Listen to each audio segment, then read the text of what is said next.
The news that just dropped about the Ravens comes with a heavy feel to it. Even with 5 straight wins, the team tumbled down the power rankings, and that alone sets off a real warning light. The talk out there is pretty straightforward. Lamar isn't at his best, the offense keeps stumbling early in games, and even the wins don't come with that sense of control people were expecting. When you line everything up, it's hard not to feel like something bigger is hiding behind these scores. And the tension only grows when you notice the defense is carrying almost everything on its back, while doubts keep rising about how far this team can actually go. It's like every new analysis reveals another piece of a puzzle, and none of them make the picture look any lighter. That's why this video matters. Because everything that happened in the last few days points to a turning point, and understanding these signs now can tell you exactly what the Ravens might be walking into next. Don't blink, every detail counts. It's strange to see a team win 5 straight games and still fall in the power rankings, but that's exactly what happened to the Ravens. The win over the Jets was important, sure, but it didn't give off that strong, convincing vibe people were waiting for. So instead of climbing, the team dropped in most lists, as if the victory came with a silent warning attached to it. Analysts seem to agree the Ravens are on the right path, but they still don't show the consistency needed to be treated like a truly dangerous team. The scoreboard looked good, but the performance didn't. And when other contenders are blowing out weaker opponents with ease, any half-win stands out, and not in a good way. That's what pushed the team down in rankings across the board. Even so, there's still an expectation that the Ravens can be more than what they've shown. That contrast is what makes the drop feel so strange. The team wins, keeps the streak alive, but doesn't deliver the kind of performance that makes people say, now, that's the team we were waiting for. It leaves a sense of unfinished work, like there's still a missing piece out there. And that lack of trust brings up the real topic of the week. If the team keeps winning, why is everyone still worried? The answer points straight to the player who sets the tone for everything in Baltimore.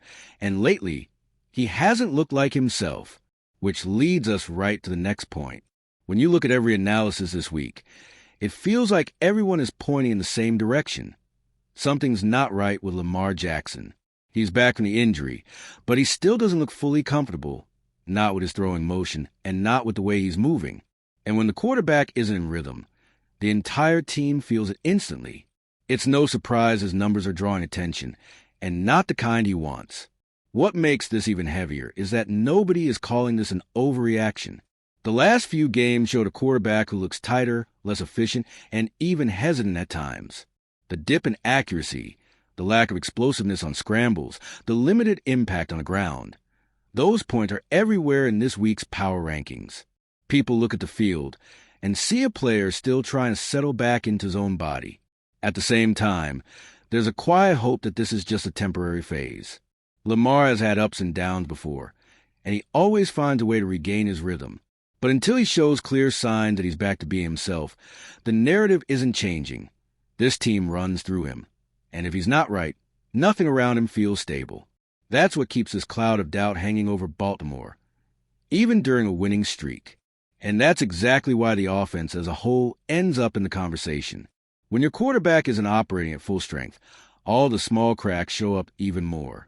That's when questions pop up about drops, protection, and lack of rhythm, issues that can't be ignored when you're trying to understand what's really happening with this team. And that leads straight into the next point. Each week that goes by, the Ravens' offense becomes one of those topics everyone talks about with raised eyebrows.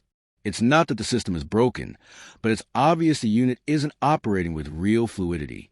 First has been filled with simple mistakes, missed blocks, dropped passes, and drives that go absolutely nowhere. And that matters, because easy games end up feeling way tougher than they should be. The funny thing is, even with all that, the offense still flashes moments of brilliance. Those stretches where everything clicks, and the team scores fast like it's second nature. But when that aggressive mode shows up for a single quarter and disappears right after, the whole game feels like it fell short of its potential. It's like the team is saving energy for later, but nobody knows why. And when the offense takes too long to wake up, the defense automatically picks up the extra load. And they've held strong, honestly, stronger than expected, but that creates a pattern. The Ravens win because the defense keeps them alive until the offense finally snaps into gear. It works, sure, But it also raises questions about what happens when the opponent isn't so forgiving. This contrast between an inconsistent offense and a dominant defense opens up space for another major talking point this week: the way this defense is functioning and how certain players have completely shifted its identity. And when you talk about impact, one name keeps showing up more than anyone else: Kyle Hamilton. All right, we're already past the halfway point of this video, but before we continue, I noticed you haven't left a like yet. It's really important because it helps YouTube keep showing you my content so I can keep bringing you the best news about the Baltimore Ravens. So go ahead and hit that like button.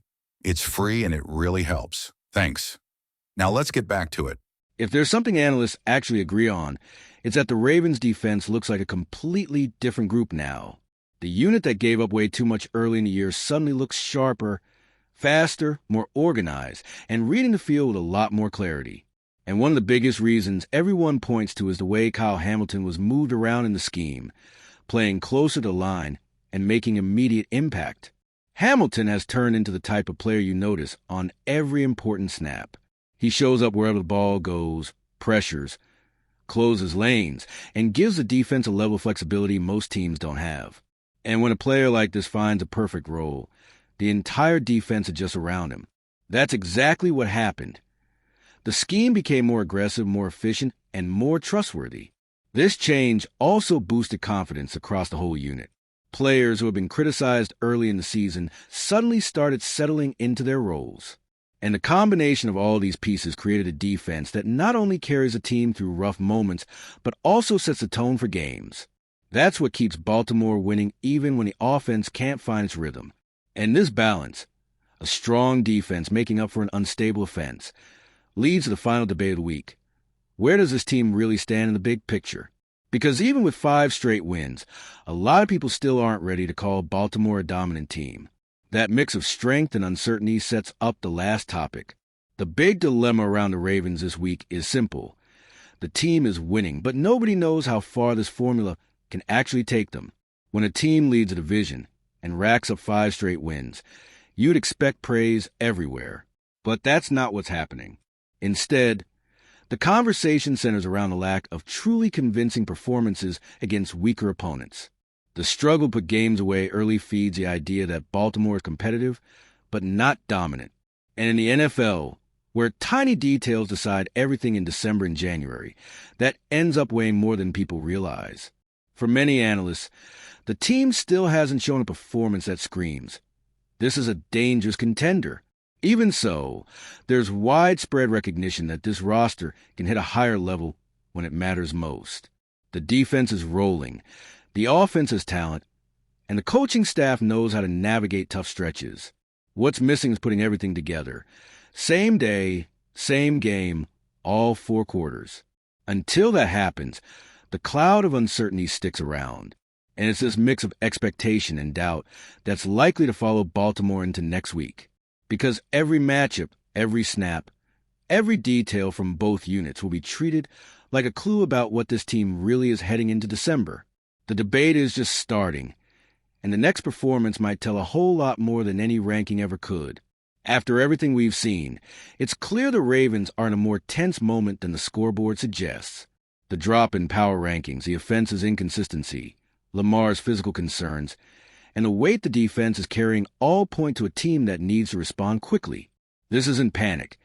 It's just recognizing that 5 straight wins no longer hide the issues that have been building. All of this leaves a feeling of a team walking a tightrope, winning, but always pushing the limit. And now comes the real question. Do you believe the Ravens can find the right rhythm again before the season starts demanding a higher price? Because what's coming up might require more than talent. It may take maturity, consistency, and sharp decisions from a team that knows exactly where it wants to go. Whatever the next chapter is, it's shaping up to be decisive, and every step from here on out will reveal whether this group is ready for something bigger or still wrestling with the same shadows that keep coming back. And if you, just like me, are passionate about the world of football and want to learn more about the Ravens' legacy, don't leave this video without sharing it with that friend who is also a Baltimore Ravens fan and will love this content. See those video suggestions on your screen? The first one was handpicked just for you, and the other is a recommendation from YouTube itself.